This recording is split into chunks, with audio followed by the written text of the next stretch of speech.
여론조사로 만나보는 민심의 선택 배수진 시간입니다. 배 안녕하십니까. 자고우면하지 않는 배추도사 배종찬입니다. 그리고 수. 좌충우돌 시사 비평가 김수민입니다.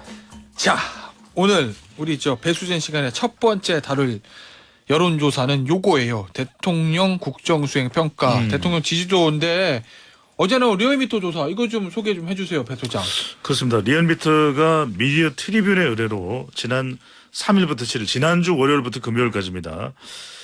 윤석열 대통령 국정수행에 대해서 어떻게 평가하는지 물어봤는데요. 긍정평가가 직전 조사보다는 2.9%포인트가 내려간 39.1%. 그러니까 네.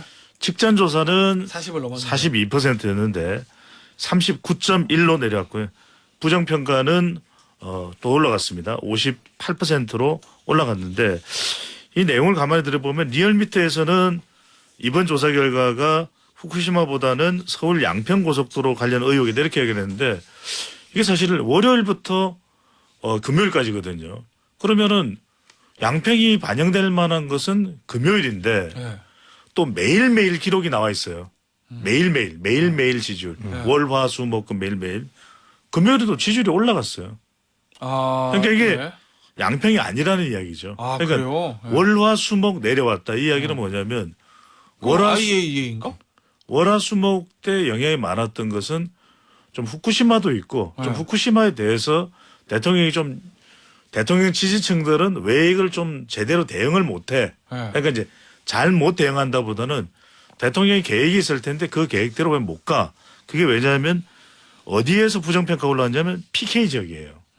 그다음에 60대 그다음에 보수층입니다. 그 이야기는 뭐냐면 지지층들이 떨어져 나간 거예요. 그러니까 이건 양평은 아니라는 이야기고 시간적으로도 보면 그래서 이게 이해가 잘 안 돼요. 왜냐하면 금요일 날은 리얼미터 조사에서 요일별로 봤을 때 금요일 더 올라갔는데 왜 이걸 리얼미터에서 뭐 이제 그런 이유가 있겠죠. 리얼미터 나름의 또 분석이 있을 테니까 제가 뭐 마냥 뭐라고 할 수는 없는데 근데 내용을 이제 응답자 특성을 보면은 지지층들이 떨어져 나간 것은 후쿠시마 관련된 대응을 좀 더 잘할 수도 있을 것 같은데 네. 그런 지지층들 특히 이제 부산에서 지지율이 빠진 것도 그렇게 좀 해석을 해야 될 것 같아요. 반대 해석이시네. 왜냐면 지금 리얼미터에서 이제 여론조사 결과 발표하고 해석 붙이잖아요. 거긴 이렇게 했거든요.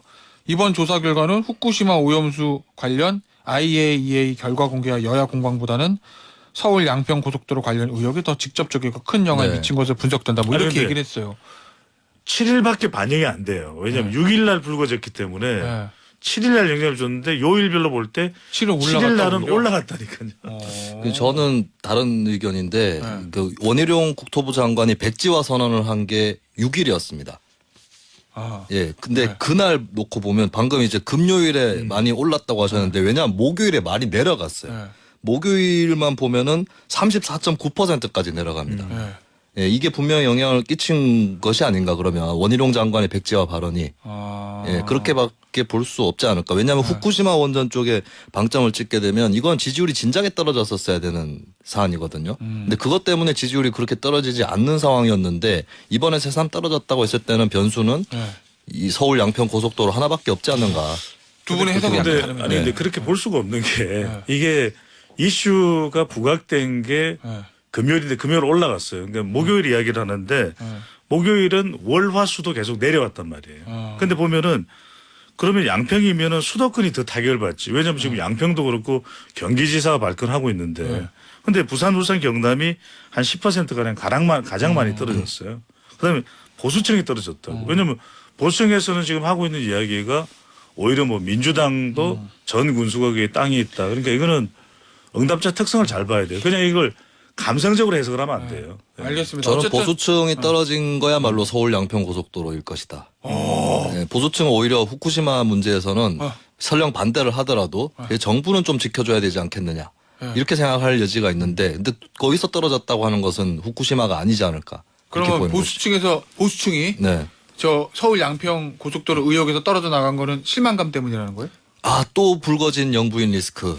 아, 그렇게. 네. 보수층에서도 영부인 리스크에 대해서는 과거에 윤 대통령 지지율이 30% 미만으로 떨어질 때 보수층 이탈이 크게 작동을 했던 거고 예, 여기에서는 민감하게 반응했던 건데 한 번 더 조금 움찔한 것이 아니냐 이렇게 알겠습니다. 저는 봅니다. 어쨌든 대통령 지지율이 떨어진 원인에 대해서 배종찬 소장은 IAEA 사태, 후쿠시마 사태를 강하게 대응하지 못한 보수층의 실망, 그리고 김수민 평론가는 서울 양평 고속도로 의혹. 전혀 다른 뭐 각자의 해석이 원인을, 있을 수 네. 있으니까요. 그든 말씀드립니다. 금요일은 말씀하셨어요? 지지율이 많이 올라갔어요. 네. 알겠습니다. 자, 그런데 양평 고속도로 얘기부터 해볼게요. 저희가 후쿠시마 얘기는 그동안 많이 했으니까. 이따 뒤에 또 있긴 있습니다. 후쿠시마도. 예, 근데 어쨌든 양평 고속도로가 지금 가장 핫한 이슈니까. 손희생 평론가 주장대로 하면 이 서울 양평 고속도로 의혹, 여기에 대해서 이것 때문에 여론조사 결과 좀 대통령 지지율 하락했다는 거잖아요. 그 조사했던 리얼미터도 그렇게 분석했고. 네. 그러면 이게 아예 미시적으로 들어가면 김건희 여사 의혹, 변경될 것 같은 종점 부근에 김건희 여사 일가 땅이 많이 있네? 이것 때문에 좀 떨어진 거예요? 아니면은 원희룡 장관이 못하겠습니다. 백지화 추진한 거 이것 때문에 떨어진 거예요? 두 개 다예요. 저는 원희근용이다. 원희근용? 네네. 급하게 지어낸 말인데요. 네. 그러니까 서울 양평 고속도로에서 가깝냐 뭐냐에 따라서 어느 쪽에 더 방점이 찍히냐는 다를 수 있다라고 봐요. 예를 들면 서울 양평 고속도로가 직접적인 나의 삶과 관련이 있다라고 생각한 사람들은 백지화. 예, 백지화. 야, 그렇다고 백지화를 해? 네. 라고 하는 이 점 특히 양평 때문에 분들은 예, 그러시겠죠. 원희룡 장관에 대한 원성이 커질 수 있고요. 그 네. 멀리 있는 사람들, 뭐 거기에 고속도로가 어디를 지난지도 잘 모르겠고 나하고는 상관이 없다라고 생각하는 사람들이 부정평가했을 때는 이거는 그 영부인 일가, 김건희 영부인 일가의 문제가 좀 더 도드라진다. 그래서 저는 그렇겠네. 원희근용이라고 그렇게 급하게 사자성어를 만들었습니다. 그 김수민 평론가 얘기대로 그 연관성이 다 있겠죠. 그러니까 일단은 서울 양평 고속도로 하면은 두 명의 키워드가 떠오르겠죠. 원희룡 장관, 그다음에 김건희 여사인데 조금 더 최근은 이제 원희룡 장관일 것 같아요. 왜 그러냐면은 김건희 여사와 관련된 부분은 이제 뭐 진상규명이 향후에 있겠죠 또. 근데 이제 이걸 백지화를 왜 했냐. 이게 사실은 더 큰 상황이 돼버렸어요. 그렇다고 백지화를 해. 이런. 그렇죠. 왜냐하면 이게 뭐 어떤 식으로 추가 환경 영향 평가를 할 수도 있고 등등이 있을 텐데 백지화한 게 지금은 오히려 더불어민주당에서는 더 강한 비판을 하고 있죠. 왜냐하면 이게 양평에 미치는 영향도 있을 테고 백지화하면서 오히려 더 양상이 바로 백지화를 왜 했겠냐. 그 의혹이 있으니까 이걸 빨리 끊고 여론이 더 확산되는 걸 차단하려고 하는 의도 아니겠느냐. 이렇게 또 해석이 되는 거죠. 자, 이거는 어떨까요? 이 서울 양평 고속도로 관련해서 여야가 첨예하게 부딪히는데 국민의힘의 김기현 대표는 민주당 똥볼 찬 거다, 가짜 뉴스 거짓 선동이다, 요거고, 그리고 민주당 이재명 대표는 국정농단이다, 권력형 비리 의혹이다 이렇게 얘기합니다. 전혀 상반되는 두 개의 네. 프레임이 부딪히는 거잖아요. 여론이 어느 쪽에 더 손을 들어줄 거라고 보세요? 뭐 이미 결론을 내린 분들은 있을 것이고 특히 거대 양당의 고정 지지층들은 그분들은 그렇게 결론을 내리고 이제 나머지 여론이 어떻게 움직이느냐가 결국 좌우한다라고 하는 건 다들 아시고 계실 텐데 뭐 섣부르게 결론을 내리진 않을 거예요. 이거는 꼭 농단의 결과에서 이렇게 된 거야라고 결론을 내리지는 않을 겁니다. 근데 다만 저는 조금 더 정부 여당한테 불리할 수 있는 부분은 이게 왜 그러면 몇 달 사이에 이렇게 노선이 변경되어 버렸지? 왜 설명하지 않았고 주민들도 모르고 있지라고 하는 이 불투명성, 비민주성에 대한 부분에 대해서는 문제 제기를 할 수 있는 거거든요. 현재 단계에서도. 예, 그런 측면에서는 그러니까 국민의힘도 그냥 똥볼이다 이렇게만 얘기할 것은 아니다. 그리고 지금 김부겸 전 총리하고 정동균 전 군수도 이쪽에 땅 사놨다. 땅 있다라고 승부를 걸고 있는데 사실 이러면은 그 영부인한테 더 불리합니다. 왜냐하면 영부인 일가 같은 경우는 지목 변경이라든지 개발에 대비한 행위로 보이는 것들을 해왔어요. 아, 그래요? 예, 그렇게 본다면은 이제 그러면은 땅을 갖고 있었던 것 자체로 문제 삼는다라고 했을 때 그게 물타기가 되는 게 아니라 오히려 땅을 가진 사람들 중에서도 땅이 크고 또 뭐 지목 변경이라든지 이 개발에 대비한 행위를 해놨다 이 부분 더 거꾸로 부각될 수 있다라고 하는 거. 그러면 국민의힘이 해야 될 것은 이게 그렇게 그쪽 일부러 이렇게 일그러뜨린 게 아니고 이 노선 나름의 합리성이 있다라고 하는 그 부분에 좀 더 천착을 해가지고 전공적으로 설명을 해야 된다 이 말씀을 드립니다. 근데 이게 이제 지금 상태로라면 지금의 여야 관계라면은 저는 지지율에 미치는 영향도 제한적일 것 같고 그리고 어느 한쪽으로 쏠림 현상은 안 일어날 것 같아요. 왜냐하면 이걸 정책적으로 다룬다면 다른 이야기가 될 것 같은데 지금 정치적으로 되면은 진영 간 프레임화되어 있는 상황 속에서 그러니까 민주당도 뭐가 있었어? 그러면 뭐 국민의힘도 뭐가 있었어? 그럼 중도층은 관망하는 상황이 돼버리거든요. 네. 지금 후쿠시마 이슈나 또 수능 관련된 이슈도 보면은 그게 불거졌는데도 대통령 지지율은 더 올라갔잖아요. 예.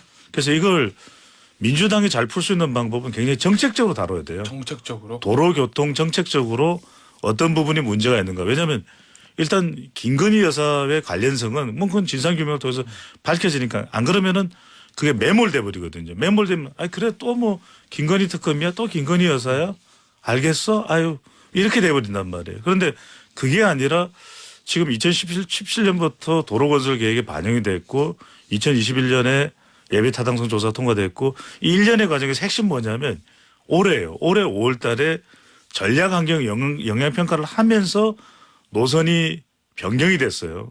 그러면 다른 거 필요 없어. 5월 달에 자료를 보면 돼요.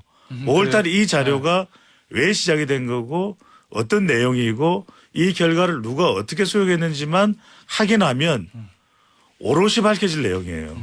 그러니까 그렇게 접근을 하면 굉장히 원희룡 장관도 아니 또 원희룡 장관 입장에서는 또 한편으로는 근거를 밝힐 수도 있는 거죠. 뭐 백지 하나 이렇게 정치의 수단 없이 그게 아니라 지금 이제 첫 번째가 문제라면 일단 땅으로 전개가 되고 있거든요. 네. 그 다음에 이제 당의 이 정쟁 대결이 있어요.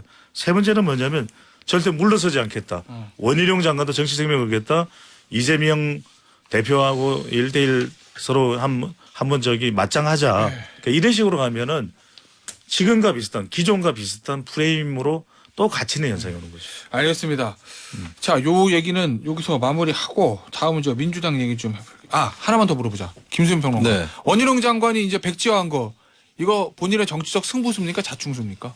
아니 승부수로 던진 거겠죠. 네. 이 의혹을 그냥 확 해소해야겠다. 네. 아예 그냥 사업을 하게 되면 어떻게든 의혹은 붙으니까 없애버려야겠다라고 이제 알렉산더의 칼처럼 매듭을 푼다고 이제 끊어버렸을 텐데 근데 사실은 이제 국민의힘 지지층에서도 특히 이 인근 지역 주민들 사이에서도 높게 평가받기는 어렵지 않을까. 그렇다고 해서 이거를 이렇게 풀어나갈 생각을 해야 되는데 네. 매듭 있으면 이렇게 손으로 한번 이렇게 풀어봐.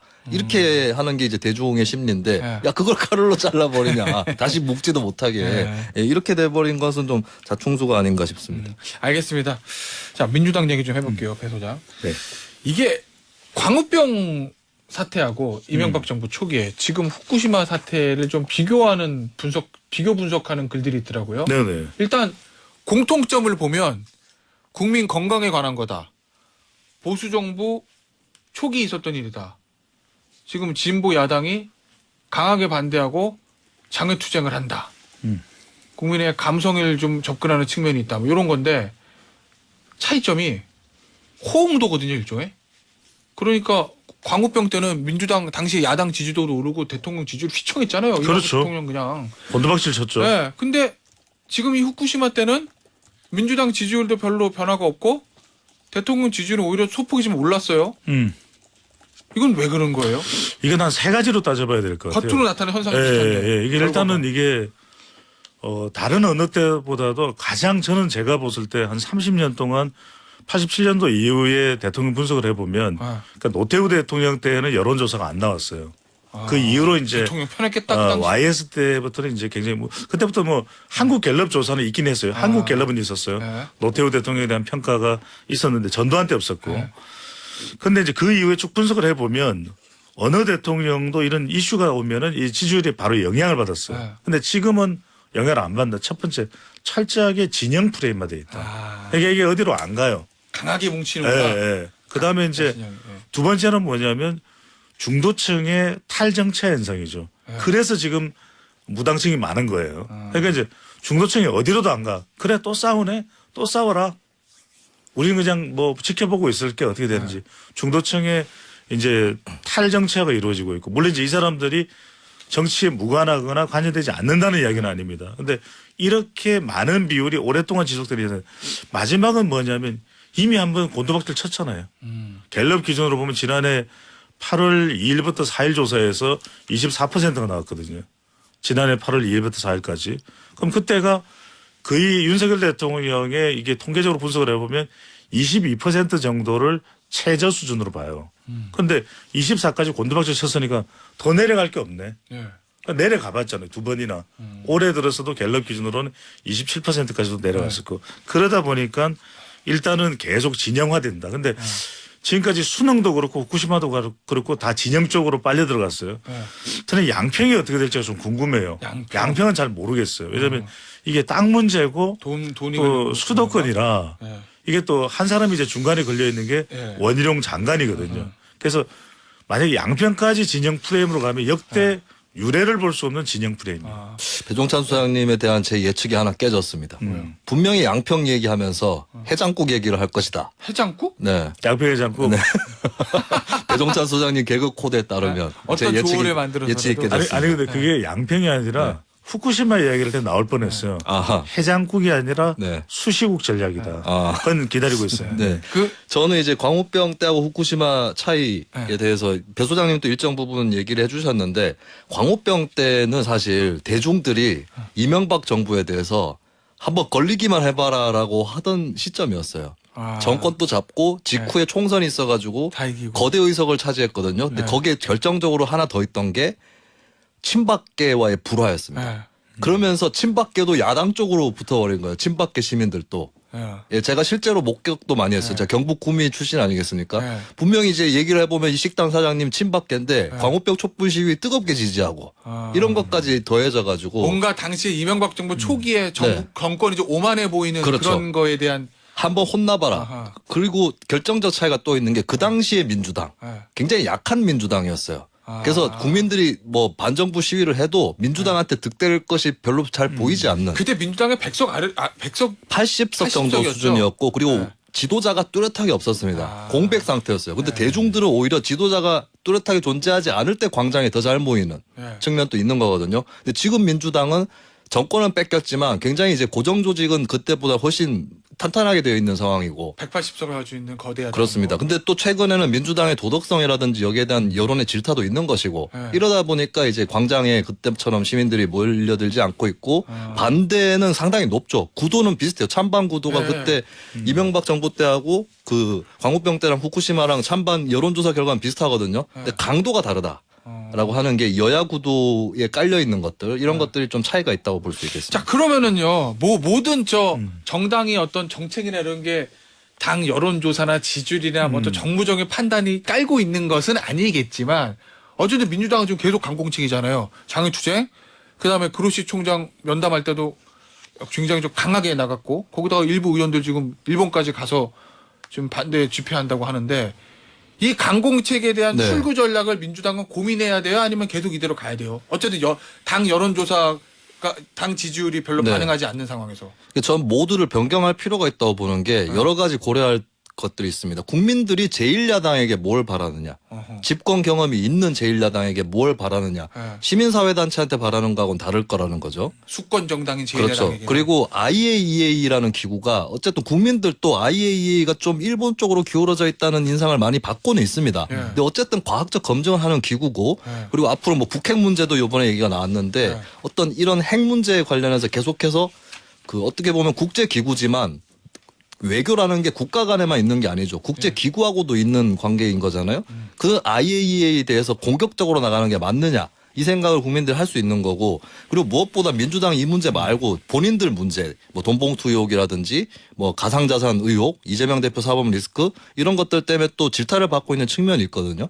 이걸 종합해서 봤을 때는 저는 민주당 입장에서는 반대 여론 중에서 가장 신중하고 온건한 노선으로 가는 게 맞다.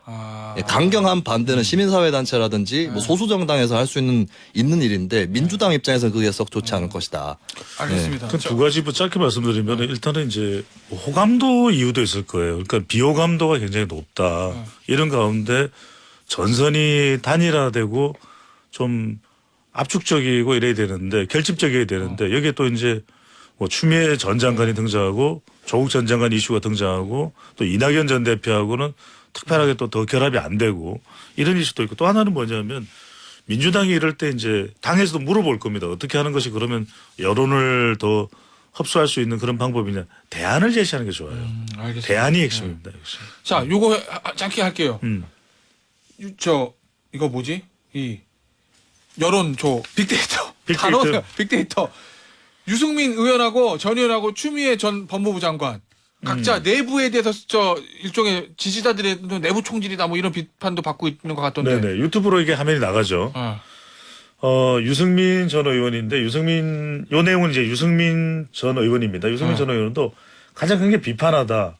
그러니까 붉은 글씨를 보면 실망하다, 어렵다, 답답하다, 반대하다, 버림받다, 불편. 대체적으로 굉장히 부정적인 이 감성 연관으로 연결돼요. 그러니까 유승민 의원도 그렇고 전 의원도 그렇고 추미애 전 장관을 볼까요? 추미애 전 장관도 그러니까 이게 부담스럽다고. 그렇죠. 그러니까 이게 더 많죠. 유승민 전 의원보다도 더 많죠. 왜냐하면 더 많이 부각됐으니까 관련돼서는 정쟁이나 대결 구도에서 윤석열 당시 이제 검찰총장과 그러니까 비판하다, 부담스럽다, 갈등 빚다, 바람직하지 않다. 경질도 나오고 최근에 이제 문재인 전 대통령에 대해서 또 발언하고 있는 건데 이게 뭐냐면 추미애 전 장관이 등장하면 이제 민주당 지지율이 보탬이 돼야 되는데 그렇지 않으니까 민주당이 전전긍긍하는 거죠. 알겠습니다. 오늘 배수진은 여기서 마무리하도록 하겠습니다. 배종찬 소장, 김수민 평론가였습니다. 감사합니다. 고맙습니다. 잘 들었습니다. 네.